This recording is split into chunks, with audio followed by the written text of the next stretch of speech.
we're all attracted to something, right? Me personally, I love a good tight end. Big, powerful. I could sit at my computer and look at tight ends all day long. I love researching tight ends. One of my favorite things to do, and actually, I probably need to make something clear. I'm talking about tight ends, the football kind. In this episode of the Fantasy Headliners, I've got my must-have tight ends for 2020. And now that I think about it and hear myself out loud, I probably need to go clear my browser history, or there's going to be some questions later tonight.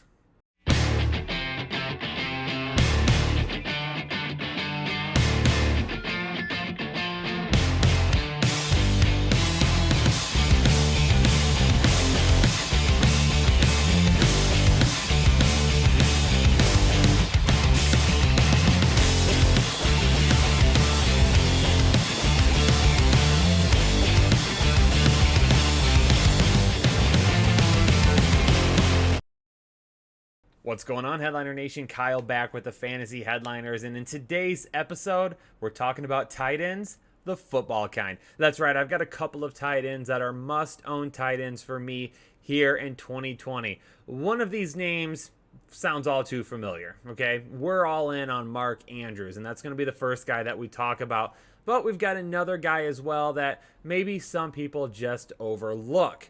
But let's talk about Mark Andrews. Everyone knows about him at this point, right? Last year, he was the breakout guy that not a lot of people were talking about. Now everybody's talking about him. So you're probably saying, Kyle, why is he a must-own? We already know this. Just listen up, because I've got something good for you here.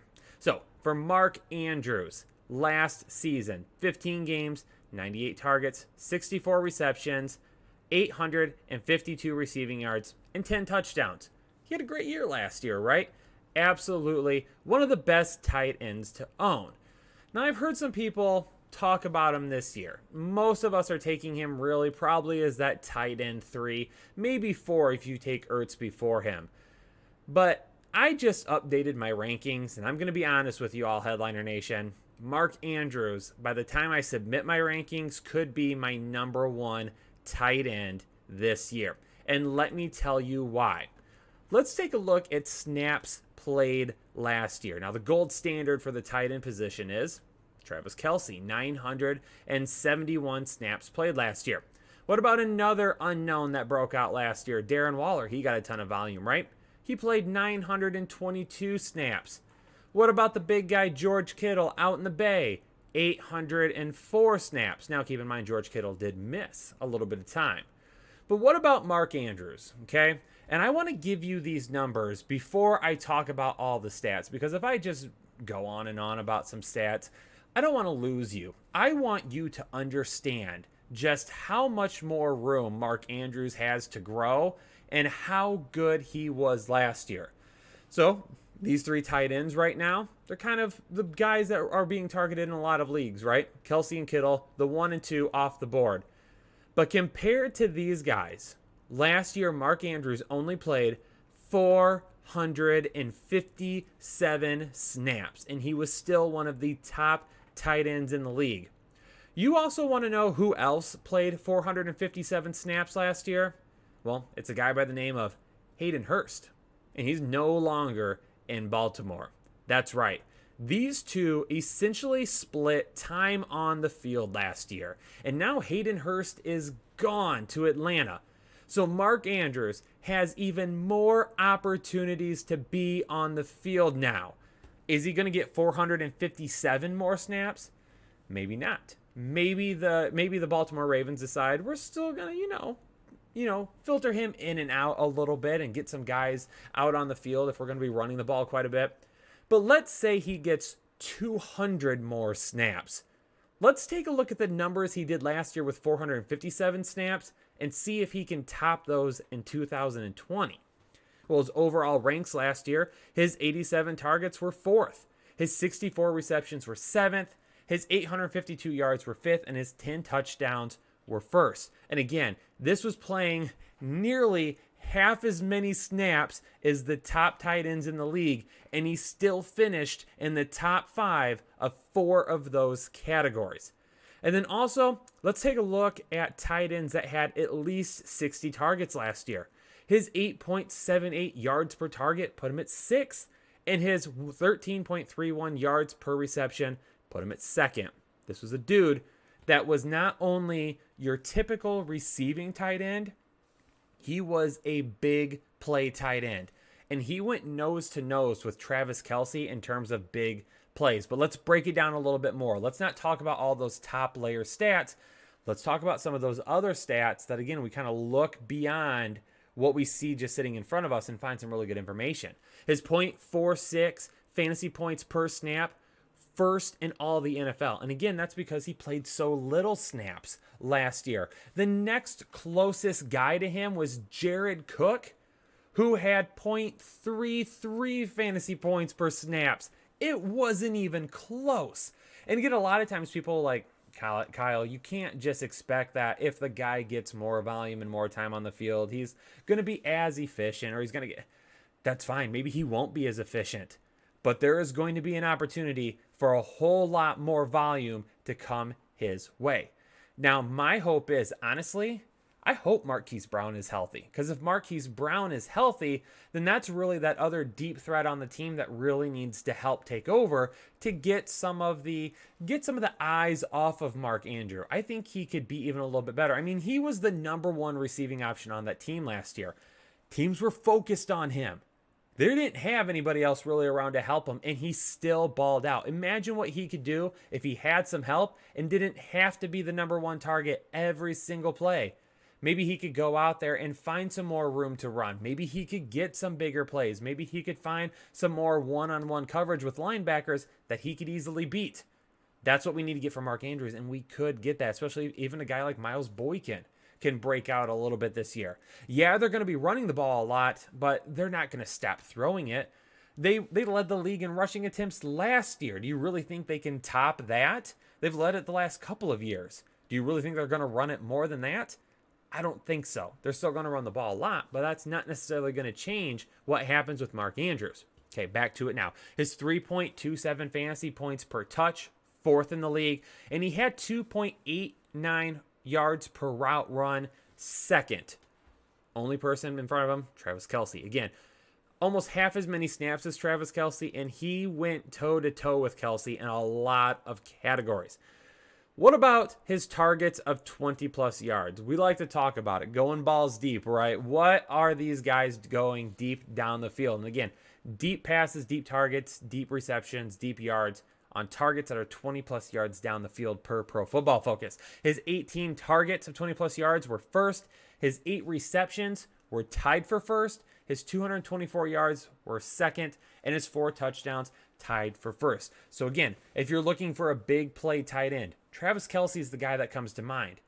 But on half as many snaps last year, Mark Andrews went toe-to-toe with Travis Kelce in all of these categories. And again, this is me. I'm reinforcing that to you. One of my biggest points I want to make with this video is that you understand how little snaps Mark Andrews played last year compared to the top tier tight ends, and he's going to get more snaps this year. Mark Andrews is a true receiving weapon. Hayden Hurst is gone. They would not have traded Hayden Hurst if they didn't feel Mark Andrews could take on more of that workload, and he is going to do that. Now, in the red zone. And this is what really stands out to me even more about Mark Andrews, okay? With the Ravens, we talk about their run game, and more than likely you're looking at it and saying, you know, in the red zone, they're going to pound the rock, right? They're going to go for the end zone with Mark Ingram, J.K. Dobbins, Gus Edwards, you know, whoever else, Justice Hill. They're going to use their running backs in the red zone and, of course, Lamar Jackson.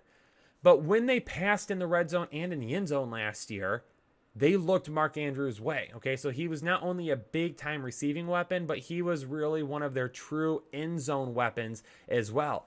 Right here with the stats. In the red zone last year, his 28 targets were third and his 18 receptions were first. And again, these are targets that he was targeted in the red zone. And then in the end zone, again, these are targets that were targeted in the end zone, not necessarily him catching it and running it in, but when the ball went to him in the end zone. He was the guy among tight ends last year when it come to targets in the end zone. 11 targets were first, and his 6 touchdowns were tied for first. Okay, Mark Andrews, like I said, he's becoming a guy that even though I had him as my tight end 3, I'm going to bump him up above George Kittle, at least. The debate I'm having right now is whether or not I go above Travis Kelce. We know with Travis Kelce that he's going to be getting a ton of looks, right? Patrick Mahomes and the Kansas City Chiefs, they throw the ball all over the place, okay? There's going to be tons of volume for him. Think about it this way. Travis Kelce has to deal with other options on that team. They've added Clyde Edwards-Helaire. Maybe they see him a little bit more in the passing game. Obviously, you have Tyreek Hill. Sammy Watkins is still there. Mecole Hardman. Maybe they get him on the field a little bit more and get him targeted a little bit more as well. Maybe some of those deep plays for Travis Kelce switch over to Mecole Hardman a little bit this year. It all could happen. Travis Kelce, I am not downgrading him in any way, shape, or form. I am not telling you not to draft Travis Kelce, but even if he is my tight end 2, Mark Andrews is the guy in Baltimore, okay? He is that receiving option. Yes, he's got guys around him that are going to help and get looks in the passing game, but he is going to be the guy.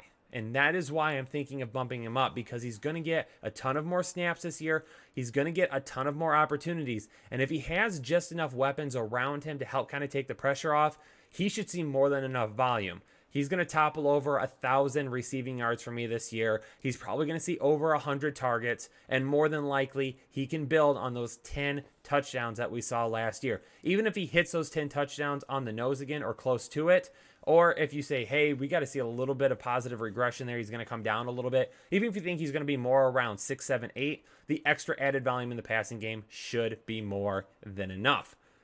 What about the next guy? Okay, we talked about Mark Andrews enough at this point. I got one more for you. And if you've been a fan of the channel and you've been around for a while, you know we love ourselves some Hunter Henry this year. And I'm sorry, ladies and gentlemen, I can't give up on the guy. I can't do it. I cannot turn my back on Hunter Henry. I got to go with him one more time this year. Okay? And let me tell you why. In 2019, wasn't a bad year. Yeah, he did end up missing some time. You know, remember, he's coming back from that ACL injury. We thought he was going to be back in time. Knew it could end up being a little bit extra. You know, and with those ACLs, guys are slowed a little bit in that next year back. We've talked about it in this channel before, that when you tear your ACL, it can make other things weaker in the leg. That even if you come back, you might not be 100%. Now, Cooper Kupp and Adrian Peterson have absolutely shattered any thought process when it comes to ACLs and what the recovery time is. But for most players, that's what it can end up being like. So 12 games, 76 receptions, 76 targets, 55 receptions, 652 receiving yards, and 5 touchdowns. Now, outside of those games and those touchdowns, his targets, receptions, and yards were career highs. Okay? So Hunter Henry, even though he missed some time last year, he really was pushed into that game plan a little bit more. So, because Hunter Henry missed so much time last year, I wanted to put him up against other tight ends that were kind of in the same volume range. So I went with 60 plus targets. I wanted to look at tight ends with 60 plus targets to see if on some per touch or per snap stats, if Hunter Henry could stack up with them. And guess what? He did. Among tight ends last year with 60 plus targets, his average depth of target was 10.47, that was 4th.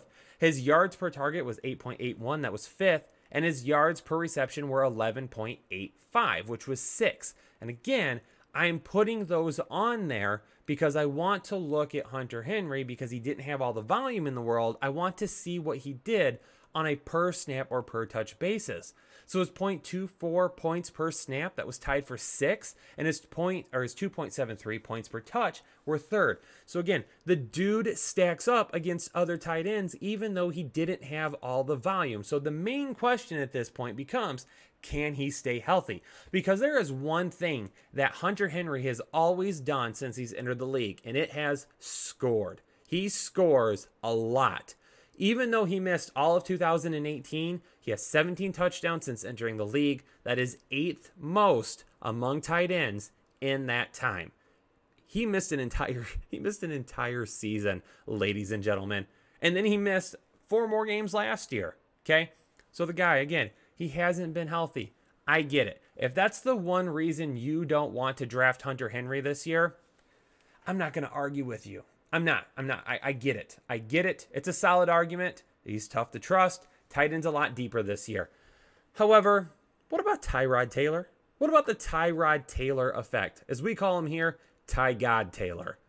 Tyrod Taylor.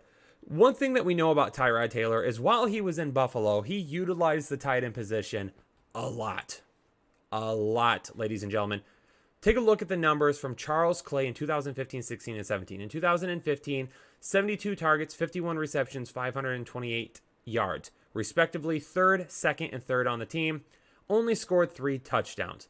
But again, he was looked at quite often. What about in year number 2 with Tyrod Taylor, though? In 2016, 87 targets, 57 receptions, 552 yards, first, and second on the team with 4 touchdowns. This was a team that included Sammy Watkins, Marquise Goodwin, and Robert Woods. So it wasn't like they completely lacked receiving targets there. In 2017, goes back down just a little bit. 74 targets, 49 receptions, 558 yards, 2, and 1 respectively on the team in terms of ranks, and then his 2 touchdowns. So with Charles Clay, back when he was Tyrod Taylor's one of, if not number 1 target, he wasn't scoring an awful lot. If he would have scored more often, let's say if he would have got up towards maybe 5 to 7 touchdowns, this is a guy that instead of being like a mid tight end 2 would have been like a borderline tight end 1 every single week because he was seeing so much volume. And another thing too, Charles Clay didn't have like that big of plays. He wasn't like a big play tight end. Hunter Henry is far more superior in terms of talent than what Charles Clay is. And he has the ability to make those plays or get those yards and make plays after the catch. So that's why I got to buy into Hunter Henry one more time, ladies and gentlemen. I got to give him another shot. If he gets hurt again this year and he doesn't do anything, all right, fine. I'm off the Hunter Henry bandwagon at that point. I'll let it go. My man crush at tight end, that relationship will be over with. But I got to give him another shot because even to start the year, Tyrod Taylor could still kind of look to Hunter Henry. He could be that top target to start. I still like Mike Williams and Keenan Allen. I think Tyrod Taylor is going to be a lot better than what people anticipate. I don't think he's going to be fantastic. I'm not talking 5,000 yards, 40 touchdowns, anything crazy like that.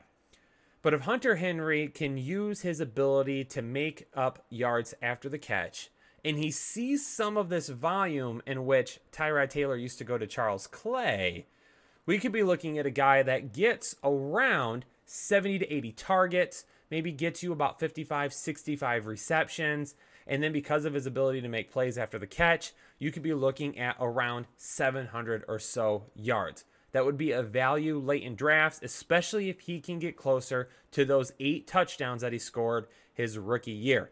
And again, as I mentioned, there's one thing he has done since he has entered the league, other than getting hurt, and that's score touchdowns. And that's why I got to give Hunter Henry another shot here in 2020. There you have it, Headliner Nation. Tight ends, the football kind. I've got a couple of must-haves there for you that you should be looking at in your drafts. Do me a favor, Headliner Nation. Let me know down in the comments below, is there a tight end that you are targeting everywhere and you're trying to get that is not named Travis Kelce or George Kittle? Let me know the ones that you're trying to get that are not one of the top 2 options. Hit that like button for me. We're making a goal of 1,000 likes on every single video that we do this offseason. Do me a favor, help us out with that goal. Hit that like button down below. And most importantly, if you're new here to the Fantasy Headliners, hit that subscribe button and become a part of Headliner Nation today. Love y'all, Headliner Nation. I hope you all are staying safe and staying healthy. Keep tuning in to all of the off-season content.